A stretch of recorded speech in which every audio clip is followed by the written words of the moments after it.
रानू चिड़िया जल्दी चलो, सब तुम्हारा इंतजार कर रहे हैं, हमें देर हो रही है।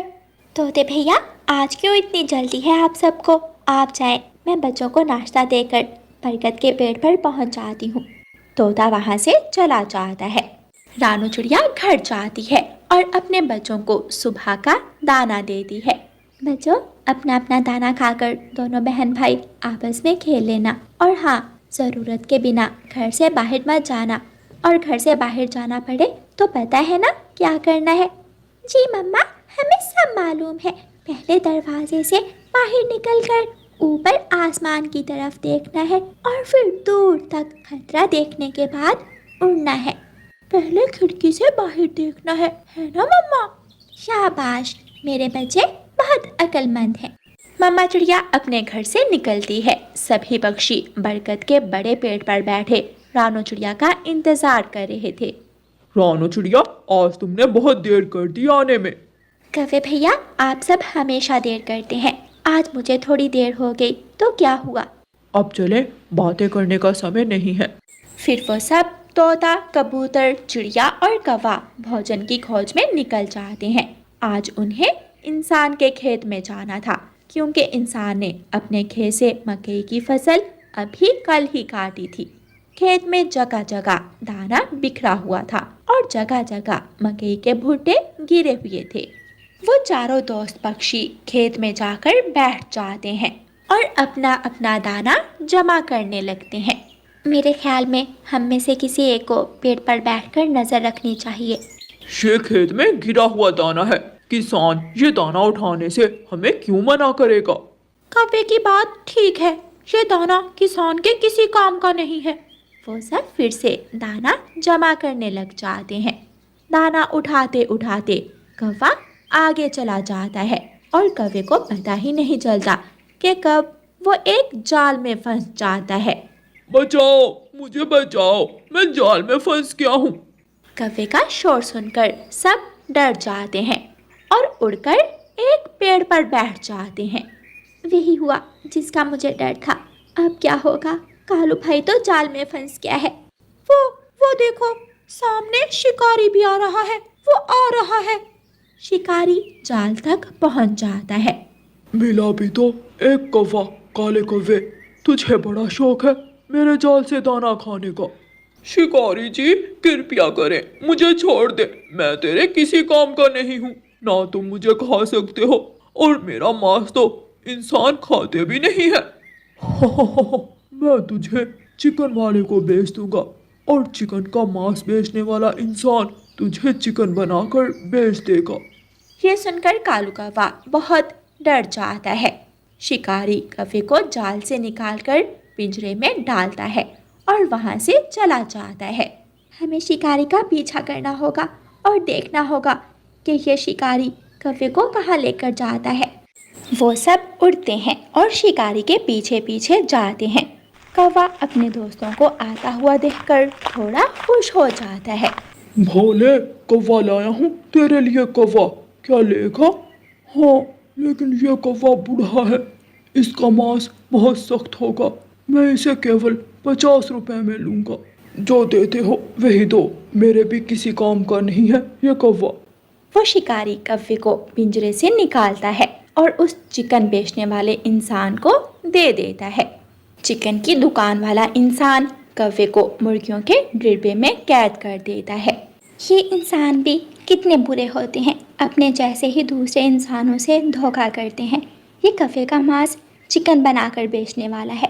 हमें कालू को बचाना होगा, हमें किसी अच्छे इंसान से मदद लेना होगी। रानू चिड़िया, हम किसान के पास जाते हैं, किसान इंसान जरूर हमारी मदद करेगा। हाँ, मैं भी यही सोच रही थी। फिर वो तीनों दोस्त किसान के घर जाते हैं। किसान तो खेत में था, लेकिन किसान की पत्नी घर में ही थी। रानू चिड़िया किसान की पत्नी से बात करती है। माँ जी, हमारी मदद करें, हम मुश्किल में हैं। छोटी चिड़िया रानी, क्या मुश्किल है? बताओ बताओ। माँ जी, शिकारी ने हमारे दोस्त कालू कौवे को पकड़कर चिकन वाले इंसान को बेच दिया है, और अब वो इंसान हमारे दोस्त कालू कौवे को काट कर चिकन की जगह बेच देगा। प्लीज़ हमारे दोस्त को बचा लें। ये तो बहुत गलत किया। उस शिकारी ने भी और उस चिकन बेचने वाले इंसान ने भी। आप ऐसा करें, आप खेत में जाएं। मेरा पति अभी अभी खेत में गया है, वो आपको बताएगा कि अब क्या करना हो। समय ज़ाया किए बिना तीनों दोस्त अपने दोस्त कौवे को बचाने के लिए किसान के पीछे खेत में जाते हैं। एक बूढ़ी माँ जी चिकन की दुकान पर आती है। बेटा, मुझे एक चिकन का मांस बना कर दे दो। अगर मैंने इस बूढ़ी माँ के सामने कौवे को काटा तो इसे पता चल जाएगा। माँ जी, आप घर जाएं, मैं अभी एक पूरा चिकन बनाकर आपके घर दे आता हूँ। बूढ़ी माँ अपने घर चली जाती है। कौवा डर के मारे डिब्बे के एक कोने में लगकर बैठ जाता है। ये काटेगा, अभी ये इंसान मुझे काट देगा। ऊपर वाले मुझे बचा ले, न जाने मेरे दोस्त भी कहाँ चले गए हैं। हमारी मदद करें, वरना वो चिकन बेचने वाला इंसान हमारे दोस्त कालू कौवे को काट देगा। चिंता ना करो पक्षियों, मैं उसे ऐसा नहीं करने दूंगा। मैं अभी पुलिस को बताता हूँ। किसान पक्षियों को साथ लेकर अपने घर जाता है और पुलिस को फोन करता है। पुलिस, एक चिकन बेचने वाला चिकन की जगह कौवा बेच रहा है, उसे जल्दी से आकर पकड़ लो। किसान जी, क्या अब पुलिस आ जाएगी? हाँ, पुलिस थोड़ी ही देर में पहुंच जाएगी। तब तक मैं वहां जाकर उस इंसान को बातों में लगाता हूँ। शुक्रिया किसान, हमारी मदद करने के लिए। किसान जल्दी से उस चिकन बेचने वाले इंसान की तरफ जाता है। आजा कौवे, मेरे पास आजा, ऐसे तू बच नहीं पाएगा। मैं तुझे बड़ी लाठी से बाहर निकाल लूंगा।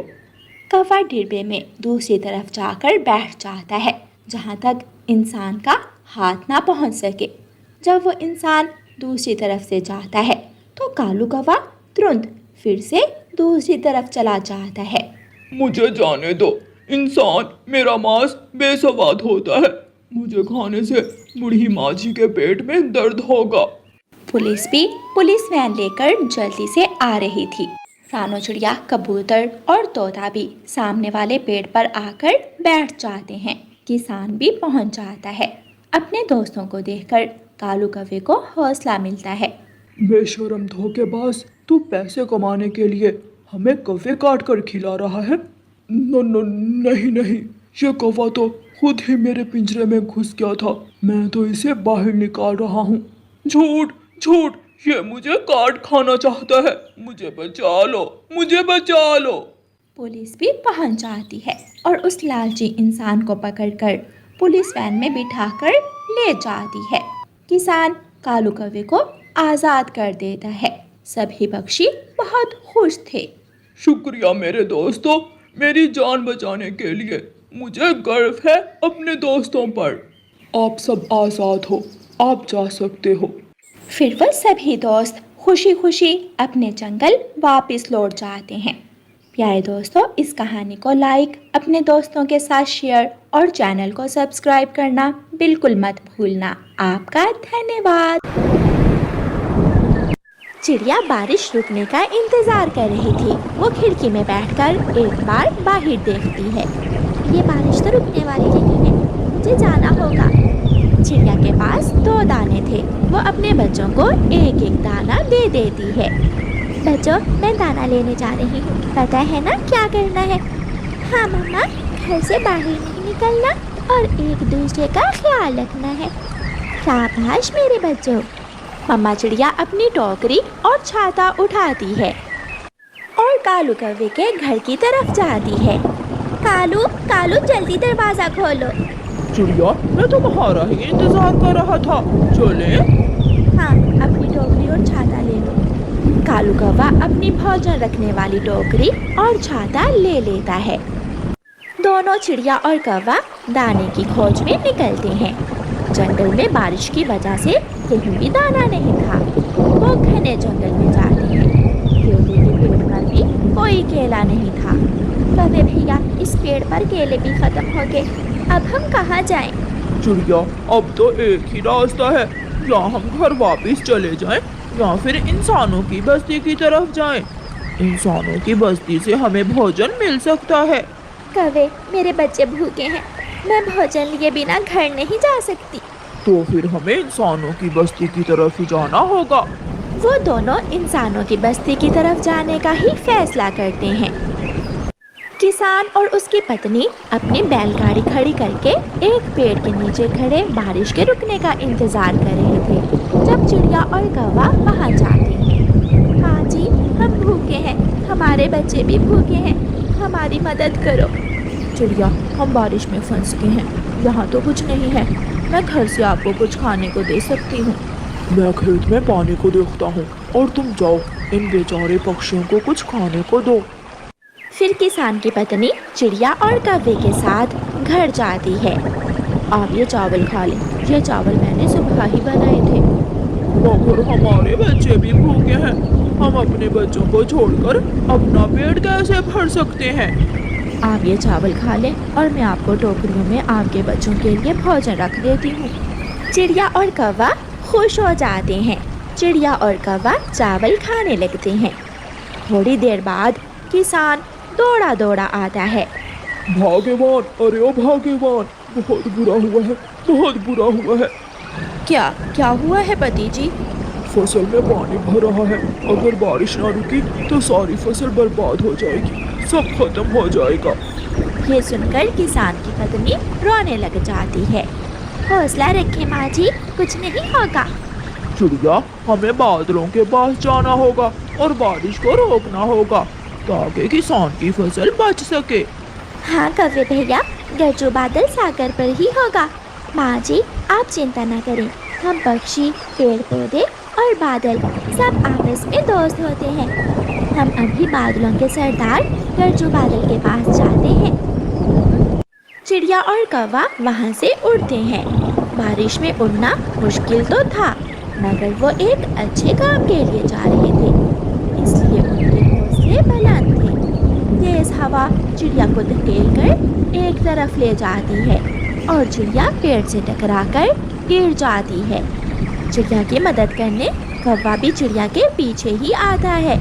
चिड़िया उठो, मेरा पंख पकड़कर उठो और मेरे पीछे पीछे उड़ती रहो। चिड़िया फिर से उड़ती है। प्यारे दोस्तों, रानो चिड़िया की ऐसी कहानियाँ सुनने के लिए YouTube सर्च बार में रानो चिड़िया की कहानी लिखें या फिर ये बटन दबाकर बोलकर कहें रानो चिड़िया की कहानी, और वो दोनों सागर के पास पहुंच जाते हैं। मुझे गरजू बादल से मिलना है। मेरा नाम छोटू है और मेरे पिता गरजू बादल तो बरसात करने के लिए हैं। वो कब तक वापस आ जाएंगे? कौवे ने ये पूछा ही था कि पीछे से बादलों का सरदार गरजू बादल आ जाता है। चिड़िया और कौवे, मैं आ गया हूँ, क्या बात है? बादलों के सरदार गरजू बादल, किसान की फसल पानी में बह जाएगी। इंसानों की बस्ती में और बरसात की जरूरत नहीं है। चिड़िया, जो पानी बादलों ने पी लिया है, जब तक वो बरसाएंगे नहीं वो वापस नहीं आ सकते। सहरा और सूखे का जंगल भी है, आप उन्हें आदेश दें कि सहरा और सूखे में जाकर बरसात करें। अगर किसान की फसल खराब हो गई तो वो सारा साल कहाँ से खाएगा? उसकी साल भर की मेहनत बर्बाद हो जाएगी। चिड़िया और कौवे, मैं जाता हूँ और जाकर अपने दोस्तों को बरसात करने से रोकता हूँ। फिर बादलों का सरदार तेजी से इंसानों की बस्ती की तरफ जाता है। चिड़िया और कौवा गरजू बादल के पीछे पीछे उड़ते हैं। गरजू बादल इंसानों की बस्ती में जाकर अपने दोस्तों से कहता है, बस बस बस करो, बहुत हो गया। अगर और बरसात की तो फसलें खराब हो जाएंगी। हम पानी का बोझ लेकर कहाँ जाएं? इस बस्ती की दूसरी तरफ सहरा है, वहाँ पेड़ पौधे सूख रहे हैं, तुम सब वहाँ जाकर बरसात करो। अपने सरदार की बात मानकर सारे बादल इंसानों की बस्ती से चले जाते हैं। बारिश रुक जाती है।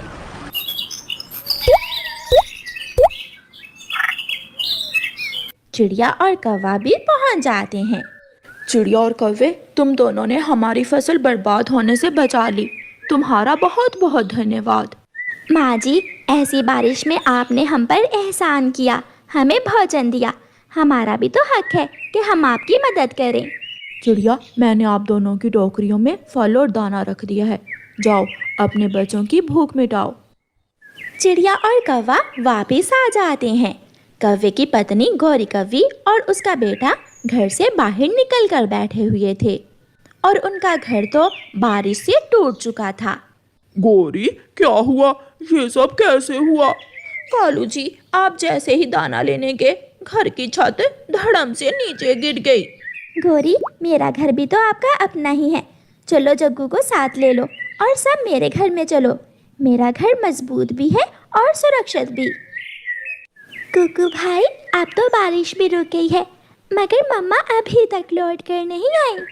गुड़िया बहन, शायद मम्मा के पंख भीगे होंगे, उड़ना मुश्किल हो गया होगा उन्हें। हमारी मम्मा हमें पालने के लिए कितनी मुश्किलें उठाती हैं।